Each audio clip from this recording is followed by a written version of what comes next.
Hello, everyone. First off, I want to just say thank you to all my new 50 subscribers. It just means a lot just to have your support on this channel where I'm trying to discuss more about autism and Asperger's, which in some cases could be a challenge to live with because you're trying to interact with people and connect. So it just means a lot for all those new subscribers to support me along this journey. So, anyways, today I'm just going to be discussing about and why in some cases for people with autism Asperger's that they have meltdowns because I got some requests and I even got some information, read some books on cases of why people with Asperger's and autism get meltdowns. There are many reasons that come to mind where first off with Asperger's when it comes to meltdowns, it could be well natured and well taken care of as a child when you suffer Asperger's, but it won't save you from having a meltdown because the worst place to have a meltdown would be at home because you're in your own social circle and you don't have an expanded social circle because you're isolated in your safe zone. That's not a good thing to have your own place of safe zone because you need to get out of your safe zone in order to expand your social circle so you could get used to other environments and when you go out every time you won't have a meltdown.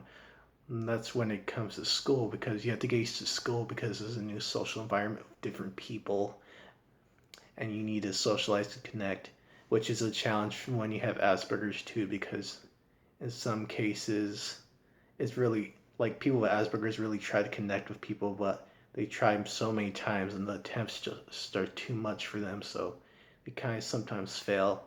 And when it comes to fully functional autism or mild autism, usually it's the same thing too, but with meltdowns, it's more about not trying to connect with people, but more of like processing too much information in their mind, or you're really stressing about something. Like in the school classroom, usually, when a teacher gives out information, she could be giving out so much portions of information and laying down so many questions and putting a lot of stress on the student. Hearing all the other students talk at the same time is a lot of sound and repetitive information that you're receiving in your mind, and it can really melt you down and just make you panic and build up some anxiety. So, I can really relate to that with people with Asperger's and autism. And when you compare fully functional autism and Asperger's, usually the case is it's very common to have meltdowns because it's just a normal thing for us. But I used to have meltdowns as a child back in kindergarten, but like I outgrew them, learned to grow up. I expanded my social circle and started to like really socialize with everyone else and just really started to get out of my comfortable zone. And I believe you guys can too. I have a firm belief every one of you can if you just set your focus straight ahead and try to go out and meet new people and just try to get out of your circle. Like I said before, meet new people, don't stress, and try the most important key to improve or go past meltdowns is communication. You have to let someone know when you want help, exactly when you need it. Or when someone's giving you too much information, you have to let them know, please, please stop.